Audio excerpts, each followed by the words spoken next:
buenas noches, bienvenidos a El Pentágono, un poquito retrasados hoy porque, bueno, estamos recuperando el Chaki del 31 de diciembre. ¿Cómo están, Marcelo, Mary? Bien. ¿Qué tal, Mario? Gonzalo, Francesco, ¿cómo les va? ¿Todos bien? Todo bien. Es Gracias. nuestro primer programa del año, van a disculpar, todavía estamos temblando del debut del 2016.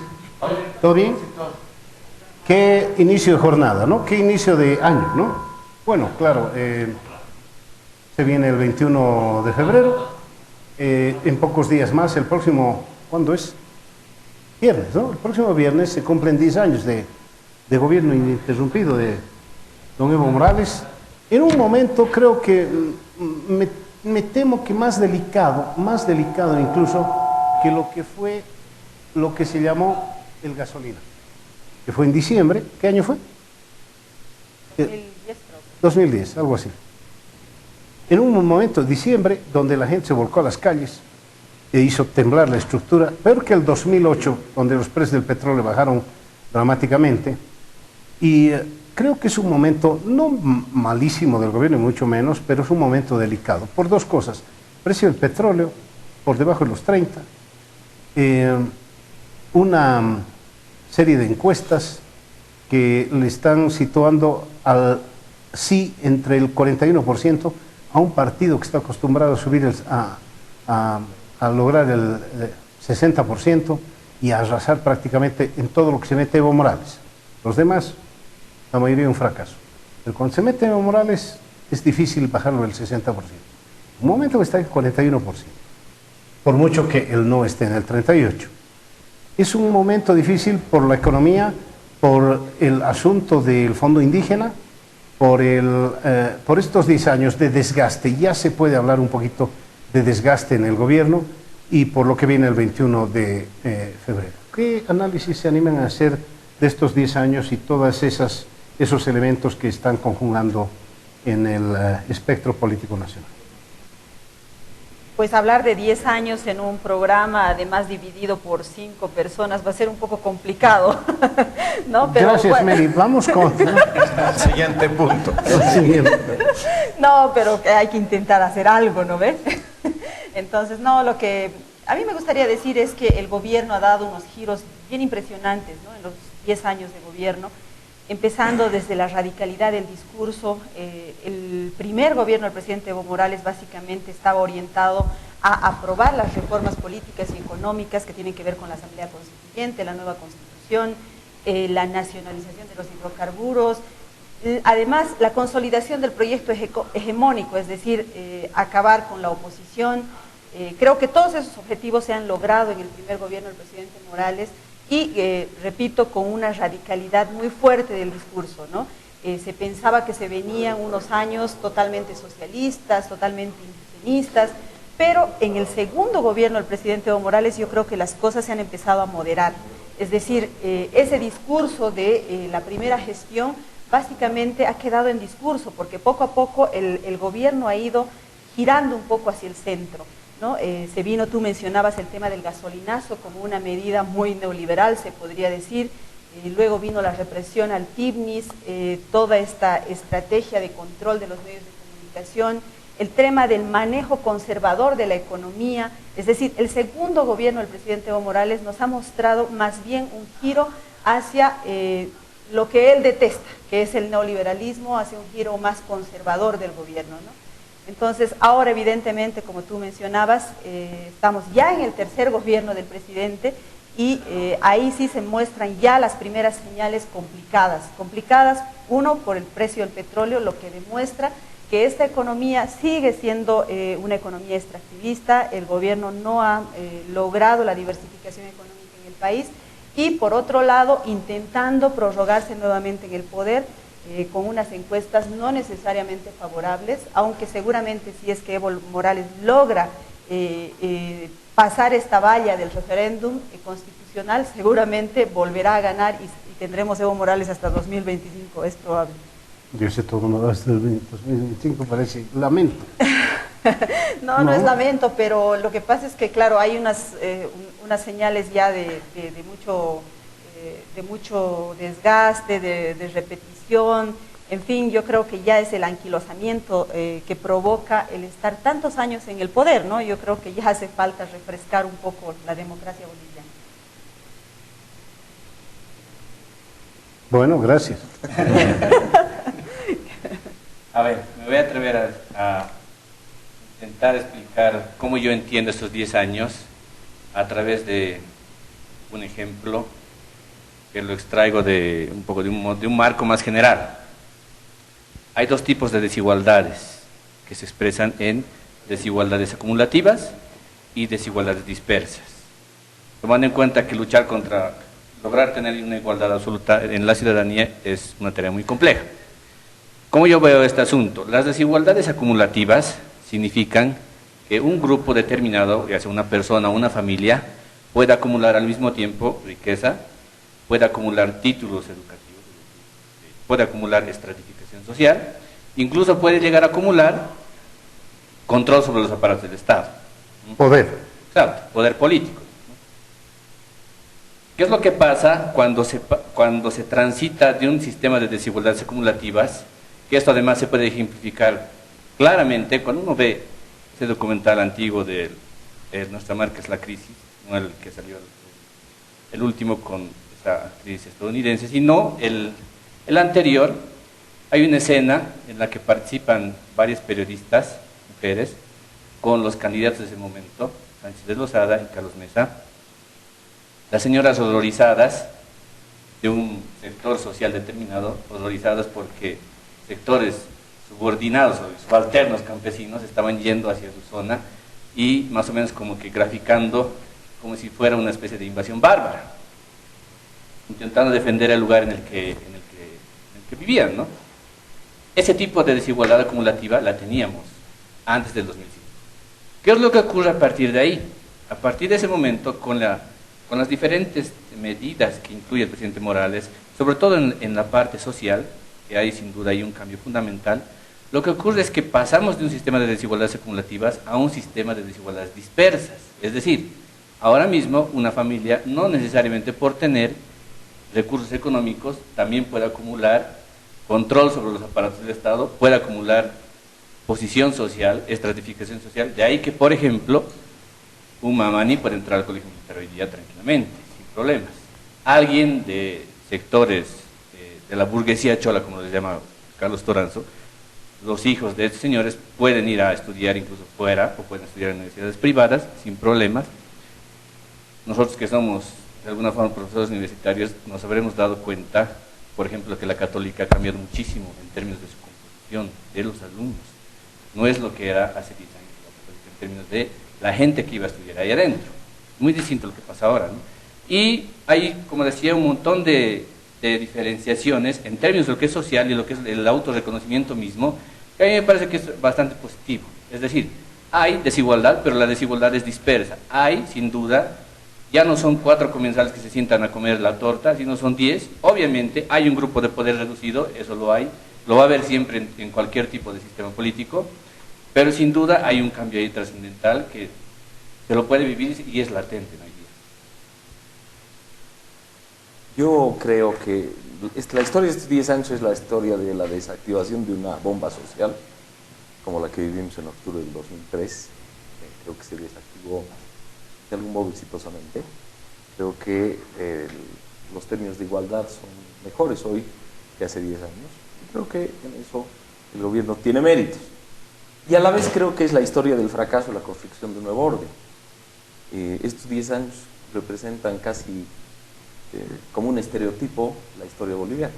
La imposibilidad de construir un orden que albergue a todos, el esfuerzo por hacer desaparecer al adversario, y yo diría el esfuerzo infructuoso, porque exitoso como es el gobierno en su manejo de la política, de la opinión pública y en su acercamiento al disenso, creo que ni aún así ha podido hacer desaparecer a lo que históricamente es una porción de la sociedad boliviana que normalmente ha sido de corte más liberal y digamos más de una visión más cercana a conectarnos con el mundo, frente a una visión que yo creo que representa el MAS y en su momento representó el MNR, como antes el saavedrismo o el belcismo, una visión más concentrada en la propia tierra, una visión, para ponerle un nombre más endógena. Creo que estos 10 años reflejan, por la misma precariedad de las cosas que vimos, aún esta semana, las amenazas de juicios, la parafernalia verbal, que es todo lo contrario a un orden. Creo que era San Agustín que definía que un orden es la tranquilidad que da una cierta paz. Eso no hay. Y uno se pregunta si todavía en esta fase en la que el MAS conserva el poder que tiene, yo creo que no es desdeñable en términos de la política nacional, aún el 40 y pocos % que las encuestas, por ejemplo, esta mañana reflejaban, pero aún con ese porcentaje, el gobierno no puede construir una paz aceptada por el resto. Y más bien le introduce, yo creo que con la retórica agresiva, con esta convicción de que la política es sobre todo lenguaje militar,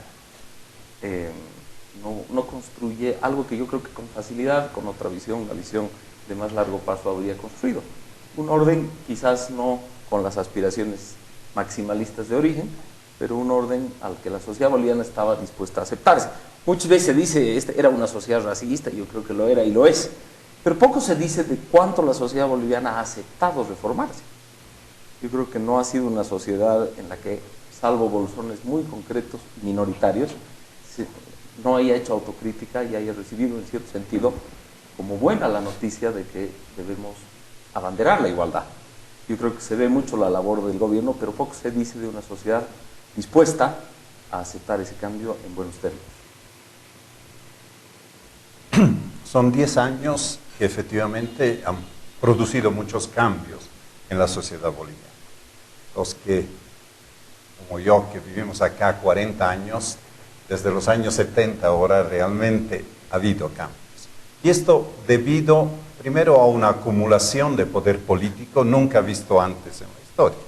Sabemos que las elecciones se ganaban con el 25, máximo 35%, que irrumpe un movimiento, un partido, una agrupación que tiene primero 54, sube hasta 67 en el revocatorio, muestra una acumulación de poder que se refleja evidentemente en el control total del poder político, legislativo, ejecutivo y hasta regional y local en gran medida.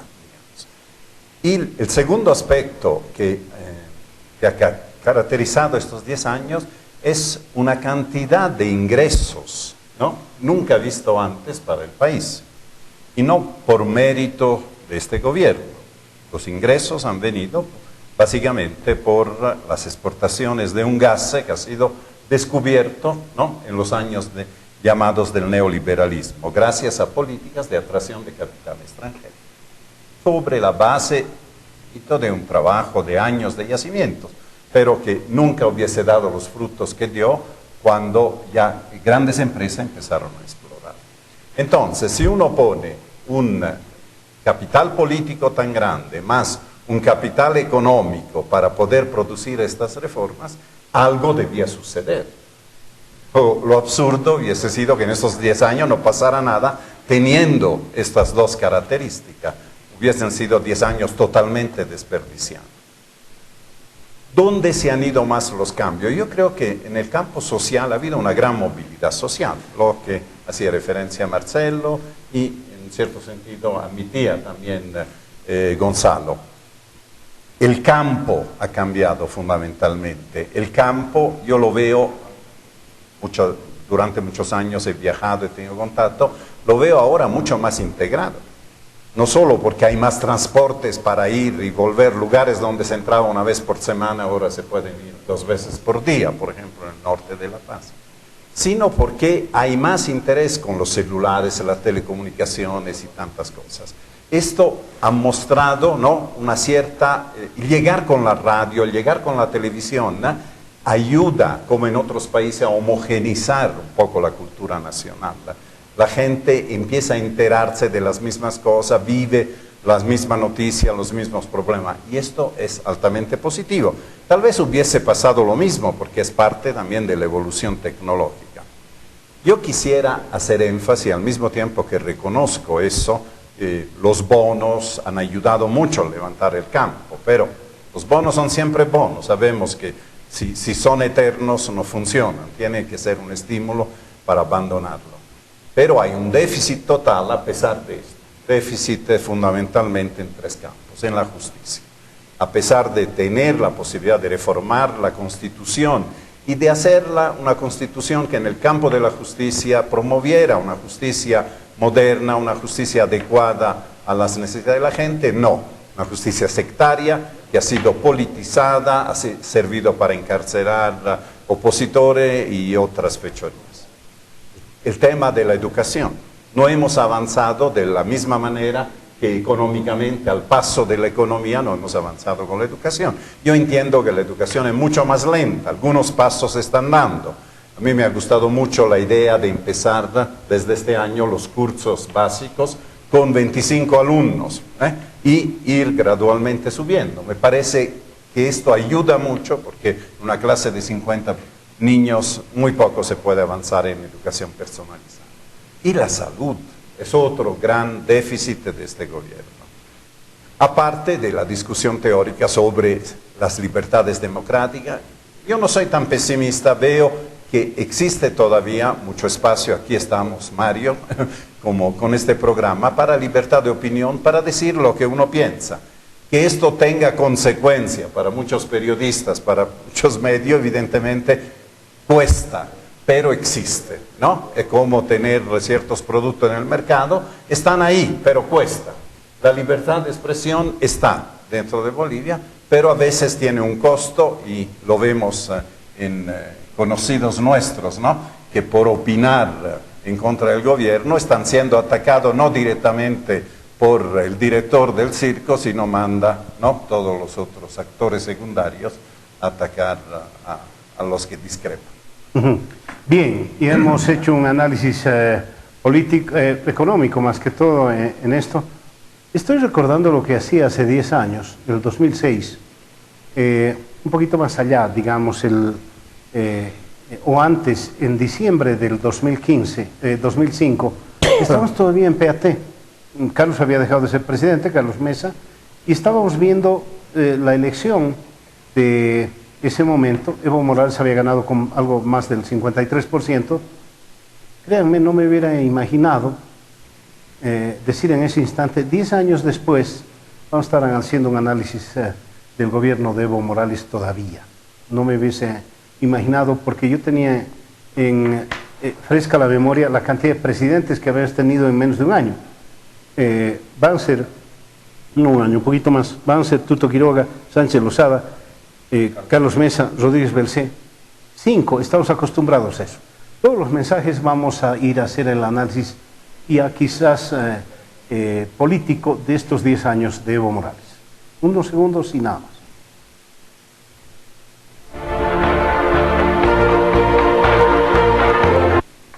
Bien, seguimos con el Pentágono. En el libro de Carlos Mesa, Presidencia sitiada, él hace referencia a lo que Gonzalo Sánchez Lozada le había dicho de qué se trataba el momento político que estaba viviendo Bolivia, y él hacía una analogía. Sánchez Lozada hacía una figura literaria entre lo que él llamó la fuerza incontenible contra la fuerza irresistible contra el objeto inamovible. Es decir, dos fuerzas que chocan y que nadie puede ceder.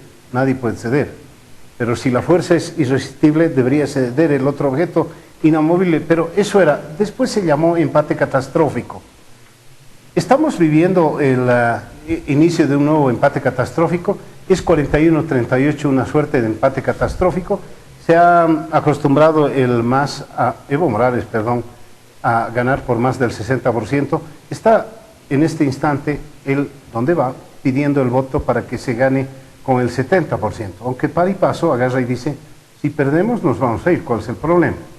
Sí, no va a haber ningún problema, me imagino, pero tengo la impresión que esa fuerza irresistible contra el objeto inamovible está volviendo a repetirse como eso que se llamó empate catastrófico. ¿Lo ves así? Yo no creo, Mario, la verdad es en esa magnitud, porque ahorita mismo Evo Morales no está compitiendo contra un candidato en concreto. No hay otra fuerza. Está corriendo solo, peor. Claro, exactamente. Pero hay una diferencia fundamental ahí. A ver, lo que estamos viviendo hoy día es una especie de democracia de mayoría. No estoy hablando de lo discursivo. Lo que se dice todo el tiempo que tiene la mayoría siempre a su alrededor, sino en términos de votos, que es lo que ha recibido hasta ahora. Lo que teníamos y lo que ocurre a menudo, y es casi de forma natural, eso es lo que te dice en la teoría, es que en una democracia de mayoría, el que tiene a gobernar en solitario, normalmente, y eso suele ocurrir en el promedio, es que tiene una tendencia muy baja a tolerar a la oposición y a negociar con la oposición, porque prácticamente no le importa y no le interesa, porque puede gobernar en solitario. Eso no es un rasgo autoritario, sino que es un rasgo mecánico y simple. Así es, porque si no necesitas gobernar con alguien más, ¿para qué lo vas a hacer? Lo haces solo. Y segundo, lo que teníamos antes ha sido sin duda una democracia que de alguna forma se puede llamar pluralista. Porque en ese momento sí, como decía hace un momento Francesco, ninguna fuerza política podía tener la cantidad de votos suficientes para gobernar en solitario. Y en esa medida, a mí me parece que también no se debería relativizar el hecho de que al estar gobernados por una democracia mayoritaria y al tener este aparente control sobre todo, sobre lo económico, lo político y lo judicial, entonces estamos perdidos. Si no, esto se relativizaría aún más todavía cuando se dice tenemos el gobernante que merecemos. Yo creo que no es así. Yo creo que la cosa más bien va por otro lado. Si no, no hubiera ese ejemplo del Alto, por ejemplo. ¿Por qué el MAS pierde en el Alto? Porque hay sin duda una capacidad de movilización también de la ciudadanía que es reactiva, que sabe entender en qué momento a las cosas están marchando mal y tiene que dar el voto hacia otro lado. ¿Por qué pierden plazas principales donde aparentemente habría este famoso voto duro? Si no, nos explicaría de otra forma. Y yo creo que más bien hay tiempos políticos en los que la ciudadanía se mueve de acuerdo a ciertos temas que van emergiendo y sin duda hay que saber también revisar contra quién compite uno. Y bien es cierto que ahora mismo, como decía en una entrevista igual radial, Walter Chávez, Evo Morales ahorita está compitiendo contra su peor enemigo, que es la ciudadanía. Sí, es un peligro porque no hay ahorita mismo una... ¿Quién los mencionó? Walter Chávez. Sí. Estaba en un programa de radio. En un programa de radio en el que... ¿Hoy? No. Ah. Hace semanas atrás. Ah, bueno. Semanas atrás. Ahí estaba con Chino Gómez, ¿no? En ese programa. Ah, supongo. Exactamente. Pero para que exista un empate, Mario, tienen que existir dos visiones de país, opuestas, contrapuestas, qué sé yo. A mí me parece que en Bolivia, y aquí voy a citar a don Jorge Lasarte, en vez de existir dos visiones, existen tres. Es el país de los 3 tercios, le llama él, porque existe en los últimos 10 años un voto duro que corresponde al MAS. Ese voto duro se expresa ahora en las encuestas, un 40% más o menos. Existe también un lado conservador en este país, que también es el otro tercio, el otro extremo. Sin embargo, existe un tercio que siempre está flotando. Me piden que agarre el micrófono, me parece que no se está escuchando. Decía que existe un otro tercio que es como que está flotando, ¿no? Y ese otro tercio es el que define quién gobierna Bolivia. Ese otro tercio puede estar del lado del MAS o puede estar, a partir de ahora, quién sabe, del lado de la oposición, o puede dividirse de acuerdo a las circunstancias que se vayan a presentar, a circunstancias políticas, ¿no? Ese tercio volátil es el que podría definir, y que ahora se expresa en la gran cantidad de indecisos, que podría definir finalmente el futuro político del país. El tercio no es necesariamente de indecisos, ¿no? Según las encuestas se han inventado una categoría, el voto secreto. Es decir, sé por quién voy a votar, pero no lo voy a decir, ¿no? O el voto mentiroso, ¿no? También. O vergonzante. Vergonzante, no sé, debe haber muchas... Esa categoría de sé, pero no te digo, entras en el no sabe, no responde, ¿no? Sí. Que no responde. Debería entrar ahí, ¿no? Claro. Yo la verdad que no estoy de acuerdo con eso del voto secreto. Para Bolivia me parece que no funciona. Hay una respuesta metodológica a eso. La respuesta es que en contextos donde hay una complejidad mayor en términos sociales y políticos, es decir, lo que está pasando hoy en día, normalmente la cantidad de votos, la cantidad de gente que oculta su voto, es decir, que no dice expresamente por quién va a votar, es mayor. Eso es metodológicamente lo que se puede entender ahí, por lo que en términos coloquiales dice el voto mentiroso. Es que eso es pensando de buena fe, pero si es que haces un análisis un poquito más allá, te pones a pensar y dices, creo que en Bolivia no puede funcionar. ¿Por qué? Porque aquí al boliviano, si le dices, dígame su nombre, pero puede no decirme, ¿Qué es la respuesta? No te digo, pues, ¿no? Definitivamente oculta la información. Aunque, ¿Y para qué? ¿Cuál es el efecto de eso, si me permites, Gonzalo? El efecto es que si es que no avisas tu voto, entonces, y gana el sí en la encuesta, entonces, ¿a quién estás beneficiando? A crear el ambiente positivo a favor del sí. Pero igual pienso que el que dice el voto es secreto, entra en la categoría de no sabe, no responde. O sea, no es que no sabe, sino no responde. Dice, no, Ya, no me pero no le responde, des se la acabó. opción, no le des la opción. Sí, no, O sea, sí, eso claro. depende de la pregunta, dices tú. A mí vi la nota de Jorge Lasarte y no me quedó claro qué posición le atribuía al tercer tercio. O sea, si le atribuía simplemente el ser puente entre dos tercios con vocación política definida, o si le asignaba, para realmente, genuinamente llamarlo un tercer tercio, una posición propia. Proyectos maximalistas de hacer desaparecer la visión contraria a la predominante han existido. Yo recuerdo, y Mario debe recordar con mejor precisión que la mía, a Barrientos en su disputa con los sindicatos mineros. O sea, el año 65 hubo una intervención militar a los centros mineros, etcétera, y una que digamos remató en la masacre de San Juan. Digamos, una Bolivia que se quería asemejar a lo adverso de lo que había sido el MNR, una Bolivia más cercana a los Estados Unidos y con una presencia preponderante de las clases medias profesionales que ocupaban cargos en el legislativo, etcétera, tuvo un proyecto así maximalista. Y eso no resultó. Y si uno ve, digamos, parte de la democracia en su fase liberal que vivimos, también de algún modo con la hecatombe de Pista se veía eso, ok, o sea, ya la Bolivia en la que predominan los sindicatos y todo se define en la calle, no funciona, apostemos por una democracia de ciudadanos. Y ese proyecto de algún modo maximalista tampoco acabó funcionando, porque hay otra Bolivia que se expresa corporativamente. A mi juicio, digamos, una de las grandes equivocaciones de este periodo es ser espejo perfecto del periodo anterior. O sea, se quiere hacer solamente lo inverso, sin aprender nada de la historia nacional. Y es por eso que si al momento anterior correspondió la capitalización, a este mecánicamente corresponde la nacionalización.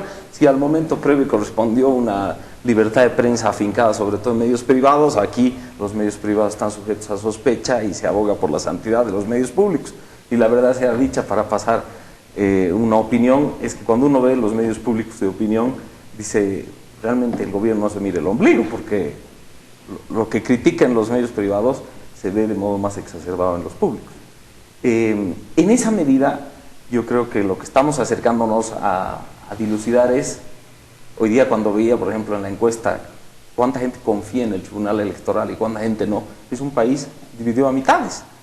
Es un país dividido a mitades con sensibilidades adversas que hacen que el país esté estancado en una disputa de parroquia. ¿Quién gana a quién en las batallitas del día? Y que tenga una imposibilidad histórica de construir metas comunes grandes. Yo creo que es algo que no se ve, y como estamos sometidos a la fatiga de los eventos electorales, las energías del país sobre todo se consumen en lo que ha sido la obsesión histórica del país, la política. ¿Me has dado un poquito la razón con aquello del empate catastrófico que vuelve a sumarse? O sea, yo no sé si la frase gramsciana del empate catastrófico, digamos, retrata lo que yo diría. Pero yo recuerdo cuando tú hablabas de la charla con Goni Sánchez de Lozada y su frase, yo me acordaba de otra imagen, que era la imagen de Luis XVI hablando con su ayudante, el duque de la Rochefoucauld, que cuando hay la toma de la Bastilla, la Rochefoucauld le dice, Luis XVI le dice, creo que es una revuelta. Y la Rochefoucauld le responde, no señor, es una revolución. Entonces yo creo que ciertamente las sensibilidades del país no son un evento que pudiera asignarle la interpretación de estamos ante un empate catastrófico, es algo más grave. Son dos sensibilidades o más que han convivido siempre en la historia boliviana y que como somos inconscientes de lo que ha pasado antes, estamos condenados a repetirlo. Yo quisiera introducir otro enfoque, en especial sobre el referéndum al cual nos estamos refiriendo. Y es que este es un referéndum que no era necesario. Es decir, no es un referéndum para aprobar estatutos que está en la Constitución, hay que hacerlo sí o sí, o una elección cada 5 años que hay que hacer sí o sí. Este es algo que viene de un pecado original que tiene nuestra Constitución del 2009, es que los cambios constitucionales entran en vigor inmediatamente. Creo que una de las medidas más sabias que tienen las constituciones occidentales, casi todas, es que si un gobierno promueve un cambio constitucional, no se va a beneficiar ese gobierno de ese cambio, sino que se aplica a partir del siguiente periodo. Lo que estamos viendo acá es que un cambio constitucional que beneficia directamente a los que lo hacen. Por eso es un referéndum muy peculiar, donde hay unos interesados en 100% y otros que se oponen a los intereses, ¿no?, de estas dos personas que han introducido esta consulta. La pregunta es por qué la regla de prudencia que existió en muchas constituciones, como dice Francesco, de que un gobierno cuando cambia el periodo de elección o la reelección no se beneficie, es tan fácil de cambiar en nuestros países, Perú, Argentina, con Fujimori, o sea, digo, a la vez que la regla de prudencia parece sabia, también algo nos dice la historia que no es tan sencillo conservarla. Es que cuando un gobierno sabe que tiene una mayoría, que tiene un control del voto, le interesa que los cambios se puedan hacer a su gusto y medida, lo que ha pasado en Venezuela, lo que ha pasado en Ecuador. Es decir, no es correcto que el que está en el poder pueda manejar un cambio que lo beneficie. No puede ser uno juez y parte, decimos en términos. Entonces esto crea un proceso electoral, que de esto se trata, o de votar, muy peculiar, donde todos los recursos del Estado están a favor de un interés de dos personas, que detrás del interés de estas dos personas puede haber un plan de desarrollo del país, una voluntad de servicio, no sé, eso podría ser discutible, pero en los hechos se trata que dos personas quieren volverse a presentar aunque la Constitución lo impide, a menos que se haga este referéndum. Si este referéndum tuviera validez a partir de la siguiente legislatura, no habría eso. Y esto es, yo creo, un hándicap. Lo que veo en las encuestas, y esto para entrar, es que ha logrado con mucha fuerza de propaganda, con actuaciones diarias de las principales autoridades del gobierno, poner la duda en muchos que antes habían declarado sus votos por el no. Y esta duda, si es que el voto es secreto y no es indeciso, significa que tienen mayor prudencia, decir, no quieren decir que van a votar no, porque ven tanta presión sobre el voto. Si fuera indecisión, este 20%, entre 14 y 20%, sería que esta gente lo está pensando mejor. Antes decía no por razones democráticas, algo así, por razones ideológicas. Ahora, por razones tal vez de conveniencia, le muestran que la continuidad de un proceso económico, de un proyecto, etcétera, le puede hacer cambiar de opinión. Ahí está para mí la parte oscura de las encuestas que no logro desentrañar. Sí, yo estaría muy tentado a incluir algo también que no sabe. ¿Qué es lo que no sabe? Que no va a no sabe por quién va a votar, por qué opción va a votar, por el sí, por el no. Mucho me temo que hay mucha gente que piensa que va a votar por el sí, por el no. Esta es una de las respuestas que obtuve de algunas de mis estudiantes, por ejemplo. Yo voy a votar por el no o sí, no quiero ponerme en ninguna circunstancia, pero decían, yo voy a votar por el sí o por el no, porque sí o porque no, no porque sé por lo que estoy votando. Por eso me animé a hacer un pequeño anuncio en mi Facebook que tiene ya más de casi 80,000 visitas. Mucho me temo en este contexto que hay muchísima gente que no la tiene clara, no si es sí o no, sino qué es lo que se está votando. Luego los mensajes continúan.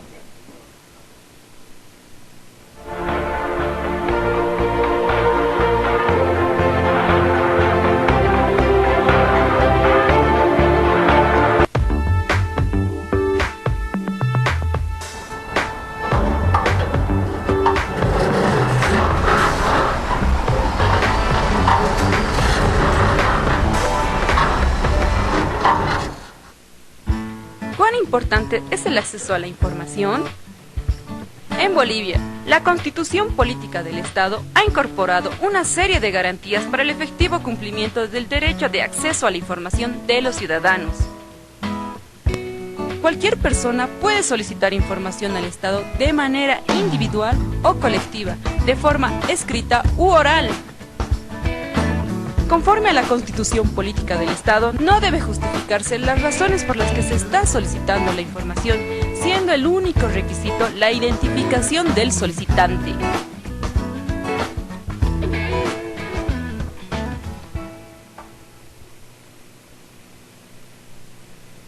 Marcelo, no voy a dudar de ti bajo ninguna circunstancia. ¿Qué se vota el 21 de febrero? Nos está haciendo encuesta. Realmente. Okay. Es una pregunta muy compleja. Muy compleja. Pero es un bullying periodístico el que estoy haciendo.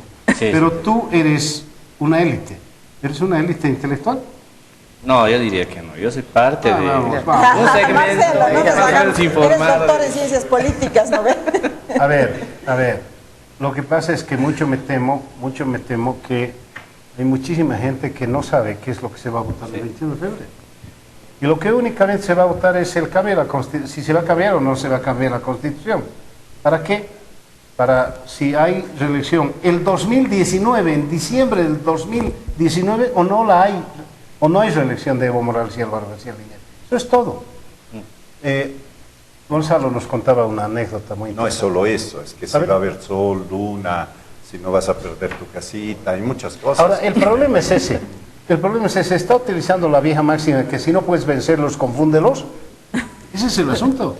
Probablemente por eso decía hace rato, metodológicamente, cuando hay un contexto de alta complejidad en la sociedad, suele suceder que la gente siempre oculta su voto, no suele expresar directamente por qué va a votar. Segundo, a menudo en contextos como el nuestro también, la gente entiende que el voto es un acto privado, cargado además de consecuencias sociales para la imagen pública de uno mismo. A nosotros mismos nos ha debido pasar que en un grupo de amigos, alguien que se exprese por el sí o por el no, inmediatamente sufre un bullying, como el que me estaba intentando hacer Mario, ¿no? Suele suceder. Entonces, lo que pasa es esto, no es que oculte, no es que no sepa por quién voy a votar, sino es que simplemente entiendo como que es un acto privado y que tiene una carga emocional muy fuerte, porque hay además de que hay una alta complejidad, también hay una alta polaridad, hay una polarización que está ahí latente, ¿no? Yo quería entrar además con 3 puntitos respecto al tema de las encuestas. ¿Por qué creo que fallan en términos metodológicos y técnicos las encuestas? Porque si uno se fija, entre las 3 empresas que han salido, hay resultados diversos y distintos, ¿verdad? Y lo que te dice la metodología es que cuando hay encuestas, hay que tener en cuenta básicamente 3 tipos de segmentos. Un tipo de segmento, es decir, segmentos poblacionales estoy hablando. Un tipo de segmento es ese votante que comúnmente se lo conoce como el votante duro. No se puede entrar en nuestro caso a decir cuánta cantidad de votante duro hay, porque no existen estudios rigurosos sobre este tema. Para poder caracterizar el votante duro, ¿qué es lo que se tiene que hacer? Deberíamos poder tener un análisis agregado de la intención de voto sin partido, es decir, en el tiempo, en procesos electorales, no lo hay. No hay alguien que haga ese tipo de estudios para poder caracterizar el votante duro. Segundo, además hay un nivel intermedio de tipo de votantes, que son los votantes que están menos ideologizados, se los llama, y que tienen además identidades partidarias débiles. No estoy hablando de los indecisos, estoy hablando de esos que dicen que van a votar por uno, pero dependiendo de 2 cosas. Dependiendo de los temas que giran alrededor de la campaña en ese momento, y segundo, dependiendo de la capacidad de movilización del partido político en ese momento. De esa forma, es decir, se reactivan esos votantes que no son indecisos otra vez, que son más bien desideologizados y que tienen además vínculos partidarios débiles. Y finalmente están esos votantes que son los considerados indecisos, que normalmente las encuestas lo que tienen que intentar hacer es reducir el nivel de cantidad de gente indecisa para poder decir con algún grado de proximidad este candidato va a ganar o esta opción va a ganar, ¿no? ¿Y qué es lo que se suele hacer para poder reducir el nivel de indecisos? Se suele hacer un promedio, es decir, una fórmula entre la intención de voto, en el tiempo también, con el nivel de aprobación o desaprobación de la gestión gubernamental. De esa forma uno puede tener una disminución del nivel de indecisos y uno puede aproximarse un poquito más allá. Sí, pero eso para una elección En el caso de un referéndum sobre el cambio, no tiene que ver mucho la aprobación de un gobierno. No es, yo creo que la razón principal por la cual fallan las encuestas, y eso he hablado con expertos que hacen encuestas a nivel internacional, ¿no?, es el bajo costo, el bajo presupuesto con los cuales se hacen estas encuestas. No pueden hacerse muy amplias, no pueden cruzar algunas de las respuestas, no pueden tener personal muy bien entrenado para llenar inclusive las fichas. Y no van a todo lado. Y no van a todo lado, hacen trampa, es decir, prefieren ir a comunidades rurales cercanas, a la ciudad que no dan... Es decir, una encuesta seria cuesta. Y ahora, ya sea los partidos de oposición, ya sea el gobierno, están tratando más bien de ahorrar dinero en función simplemente de obtener algún resultado que les sirva. Yo creo que las encuestas serias no se publican. Yo creo que las encuestas serias son para consumo interno de los frentes en disputa, en este caso me imagino que del gobierno y de los que están yendo por la opción del no. Esas son las encuestas que valen y que nunca las sabremos, porque me parece que las encuestas que se publican siempre tienden a ser manipuladas, maquilladas de alguna manera, y sin ir muy lejos, los últimos días hemos sido testigos de algunas cosas que me parecen por lo menos sorprendentes, ¿no? Uno, este tema del voto secreto, que ya lo hemos comentado, que me parece por lo menos sospechoso. El segundo elemento es que un canal de televisión presenta su encuesta nacional como si fuera una encuesta del eje central y nos dice que su muestra es de 3.000 ciudadanos, cuando todos sabemos que las muestras para el eje central son apenas de 800 personas. Entonces, ante la evidencia y todo el bombardeo que hay por las redes sociales, 2 días después esta misma red social dice, ay no, mi encuesta es nacional, aquí están los resultados, ¿no? Entonces, realmente está demostrando que las encuestas no son creíbles. El presidente lo sabe y por eso es que sale y hace esa declaración. Respecto al tema de respecto al tema de las revelaciones de las encuestas, yo diría que la mayor revelación no tiene que ver con el sí o con el no, porque ahí seguimos confundidos, no sabemos quién va a ganar, no sabemos si el sí o si el no. Creo que la mayor revelación tiene que ver con quién podría ser un posible candidato de la oposición. Y por primera vez aparece Carlos Mesa con una posición muy expectable en las encuestas, me parece que 17%, y eso ha activado automáticamente toda una campaña de ataque de parte del gobierno. Y eso contribuye más todavía a la confusión, porque pareciera que estamos yendo a un referéndum revocatorio, cuando en realidad lo que estamos yendo es simplemente a modificar la constitución política del Estado. Y pareciera que después de ese referéndum revocatorio, otra vez se van a medir Evo y Carlos Mesa. Es decir, la confusión es enorme y me parece que el reto también es enorme para el Tribunal Supremo Electoral. El Tribunal Supremo Electoral debería tratar de hacer el trabajo que ha hecho Mario, que es explicación didáctica de lo que el país va a votar. ¿Y cómo tendrá que hacerlo? Me imagino que con una campaña, no solamente en video como ha hecho Mario, sino una campaña que llegue a los rincones más alejados del país. Y el reto es grande, ¿por qué? Porque en estas mismas encuestas el Tribunal Supremo Electoral aparece con porcentajes de aprobación muy bajos. Tratándose de una entidad independiente, de una entidad que debería ser de consenso nacional, ese porcentaje debería ser mucho más alto, pero resulta que sigue siendo más o menos en el porcentaje del 40%, por ahí se mueve el Tribunal Supremo. Entonces me parece que estamos realmente ante un reto enorme y además ante una confusión muy, muy grande. Ninguna tarea de información es vana, pero creo que cuando escuchaba a Marcelo usar la frase el votante duro, yo decía, eso para una élite de entendidos es perfectamente comprensible. En lenguaje coloquial, un votante duro podría... Es un votante borracho. Sí. Podría decir otra cosa. Que eso habla para tus alumnos de lo que digo política. es, o sea, quería poner ese ejemplo porque creo que la mayor parte de la gente no vota con la sensibilidad de los sectores hiperpolitizados. La mayor parte de la gente vota con imágenes, chispazos. Sí, pero instintivamente, ¿no? Te pones de un lado, del otro o del medio. Y yo creo que el gobierno, digamos, voy a abogar por cierta precisión en las encuestas para hacer la voz disidente. Si uno ve la anterior encuesta de página 7 y la de hoy, lo que sí ve es un cambio en los indecisos.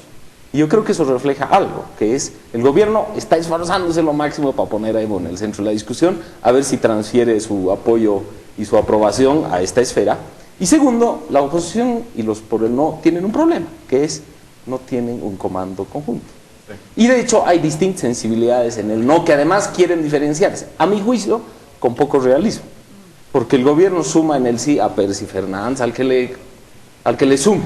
En el no, de repente hay remilgos. No, pero no así, entonces, no, pero en creo que es una visión poco realista. Yo puedo entender las sensibilidades distintas, pero en una pelea de dos fracciones aparentemente distanciadas por pocos números, no sé qué pasará con los votantes duros en sentido Mira, coloquial. para ser justo, también de parte de la oposición se está concentrando el discurso de oposición al sí, ¿no? El discurso por el no, alrededor de temas que no tienen que ver directamente con eso. Por ejemplo, el tema de la corrupción del Fondo. Me parece que lo mismo que el gobierno está concentrando toda su artillería en la figura de Evo, de Álvaro que habla que si se va Evo, todo lo demás, como si fuera un plebiscito sobre Evo o no. Los otros están haciendo una campaña antigestión diciendo miren la corrupción, miren cómo protegen a la Nemesia Chacollo, que aquí solo los peces pequeños son capturados, los grandes siguen sueltos y libres. Que tampoco tiene que ver con el tema constitucional. Es que es un referéndum peculiar a mi criterio, es muy abstracta la pregunta. La pregunta es, ¿quieres cambiar, estás de acuerdo con cambiar este artículo para que dos personas que deberían irse a su casa en el 2020 sigan gobernando este país? Por mí, por estas razones, dice el sí, por estas razones, dice el no. Pero no es así. Uno dice, aquí mire la gestión que hacemos, presentamos obra, es lo mejor, como si las obras fueran simplemente producto de la presencia de dos personas. Y por el otro lado dicen, miren la corrupción, miren esto, como si esto fuera un argumento fundamental para decir que dos personas... La corrupción va a seguir, aunque no esté Evo y Álvaro, porque la corrupción es parte de un sistema clientelar en el cual los movimientos sociales ya han sido entrampados. Menos mal hay auto de buen gobierno. Es verdad, para el votante duro. Marcelo, don Gonzalo Francesco Meri, Ya hemos terminado. al Instituto Boliviano de Medios de Comunicación y Opinión Pública le agradezco de verdad por subir este programa a YouTube, a La Paz, Bolivia, El Mundo, a todo lado, Marte, Júpiter, Saturno. Burkina Gracias, Faso. realmente. Burkina Faso, donde ha habido problemas tan duros. Gracias, pero sobre todo a ustedes por habernos seguido. Será hasta el próximo domingo.